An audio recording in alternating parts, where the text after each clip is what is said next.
Las lecturas nos invitan a reflexionar sobre un tema fundamental de nuestra vida de fe, el testimonio. El testimonio es el reflejo que nuestra conducta manifiesta de aquello en lo que creemos, el punto de apoyo de nuestra vida, qué es lo que nos mueve, o como decíamos ayer, cuál es la levadura que hace fermentar nuestra vida. Y algunas personas caminan por el mundo desesperadas buscando dinero, porque eso es lo que los mueve, el dinero. Otros andan buscando poder, querer ocupar cargos, querer tener posiciones, porque eso es lo que los mueve. Y así el Señor nos decía el día de ayer, que no nos mueva la hipocresía, como a los fariseos, cuya levadura es precisamente la hipocresía.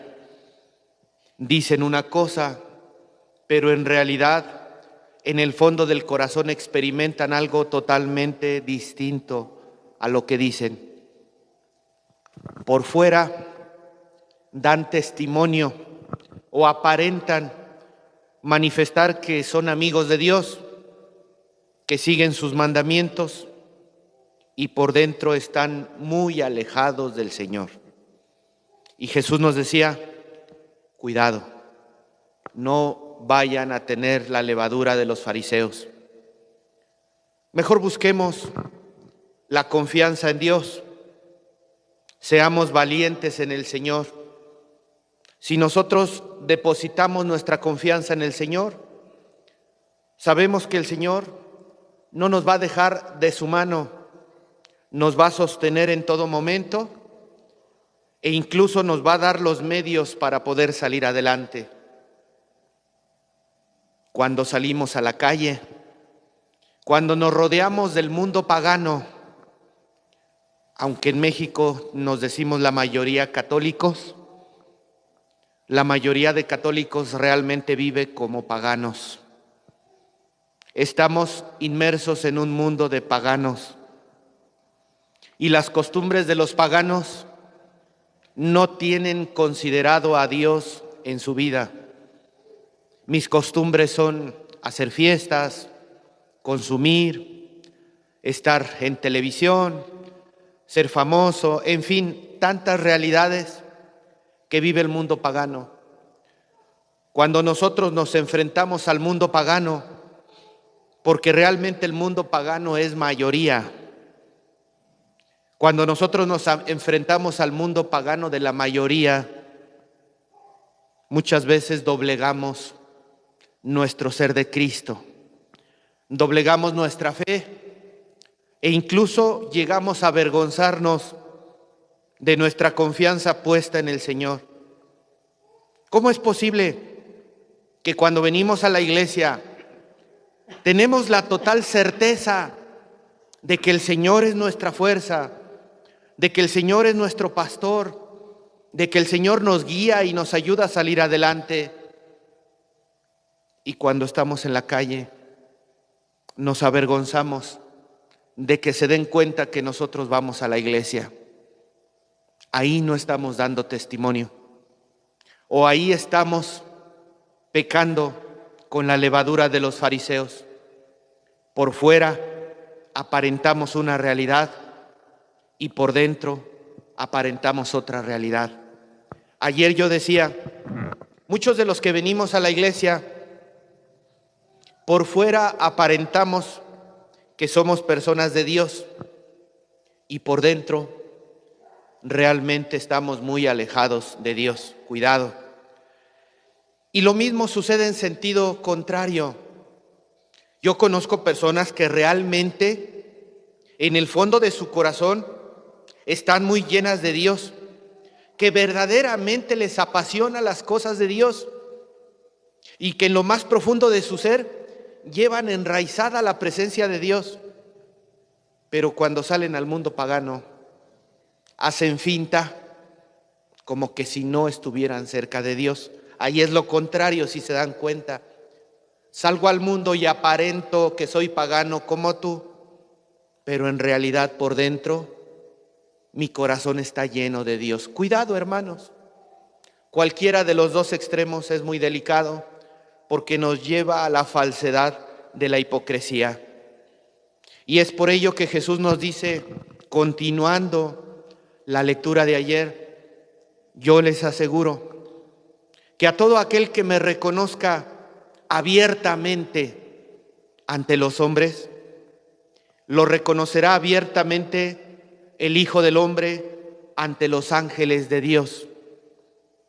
Claro, cómo vivimos en nuestra vida de todos los días, nuestra relación con Dios, nuestro señorío de Jesús. Jesús verdaderamente es mi Dios.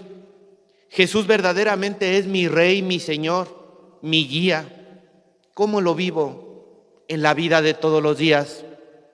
¿Lo manifiesto abiertamente o me escondo, me avergüenzo de Él? Jesús considera directamente el testimonio que debe de dar el creyente a los hombres, sobre todo en tiempo de persecución. Así es como está escrito en el Evangelio, pensando en el tiempo de persecución. Nosotros lo podemos aplicar en un tiempo en el que el paganismo está muy enraizado en nuestra sociedad, incluso en muchos bautizados. ¿Reconocemos abiertamente la presencia de Dios en nuestra vida o nos avergonzamos de Él? Y yo les decía el día de ayer, la levadura de los fariseos, donde tú aparentas algo por fuera, pero por dentro tienes una experiencia totalmente diferente.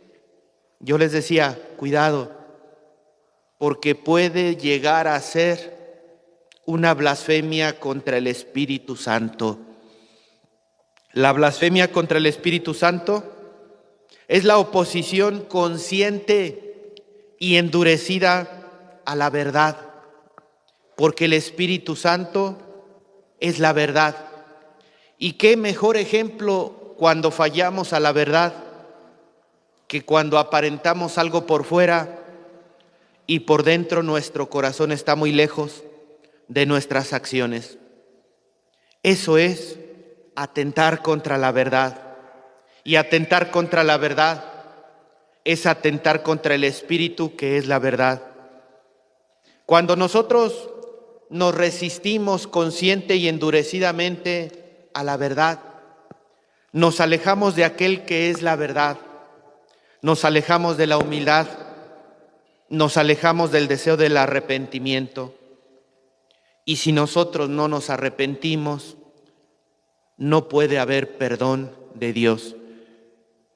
Oiga, Padre, ¿por qué el pecado contra el Espíritu Santo Dios no lo perdona? Yo te aseguro que Dios te lo quisiera perdonar. Dios sería el primero deseoso de podértelo perdonar. Pero el pecado contra el Espíritu Santo te ha endurecido a ti.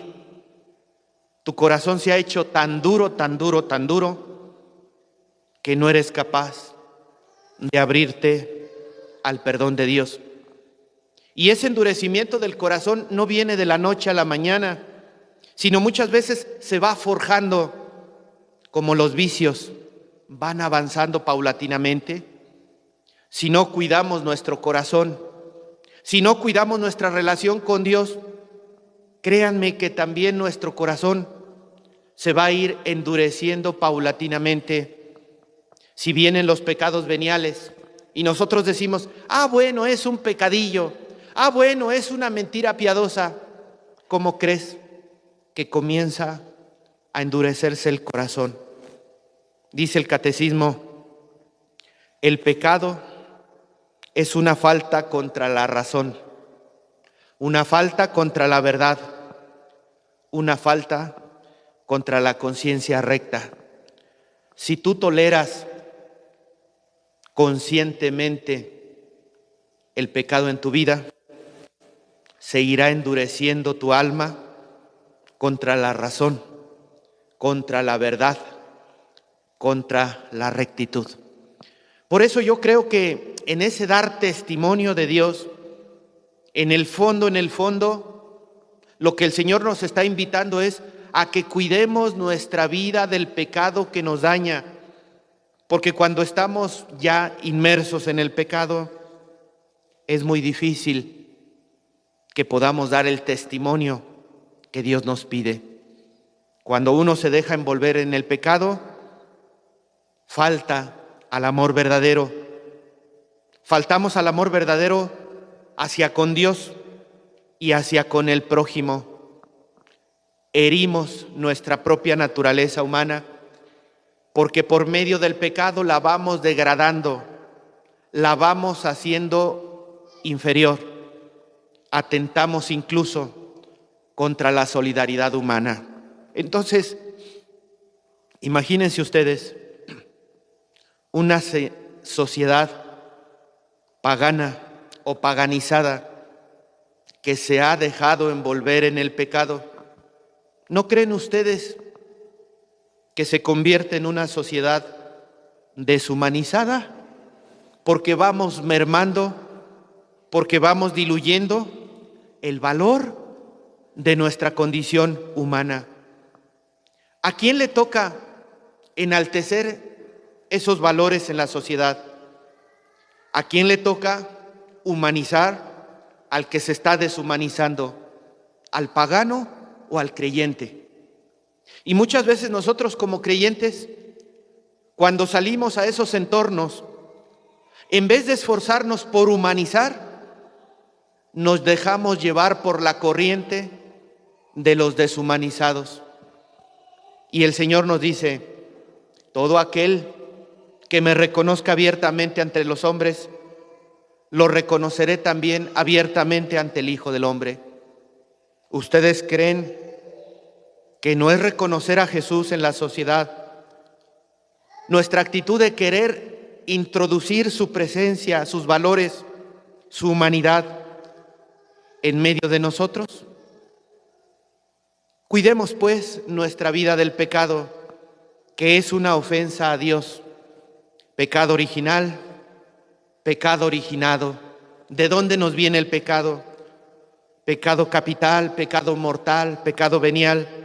¿Cuál es la gravedad del pecado? Pecado de pensamiento, pecado de palabra, pecado de obra, pecado de omisión. ¿Cuál es la expresión del pecado?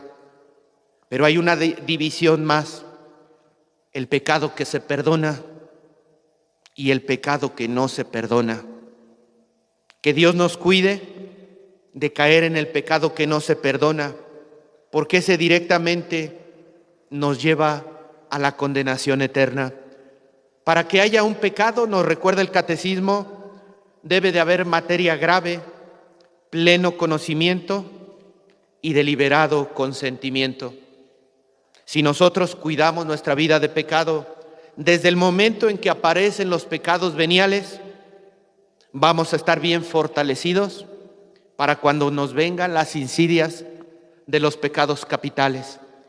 Pero si nosotros nos vamos debilitando porque vamos acogiendo los pecados veniales en nuestra vida, cuando nos lleguen los pecados capitales, no vamos a tener fuerza para poderlos rechazar.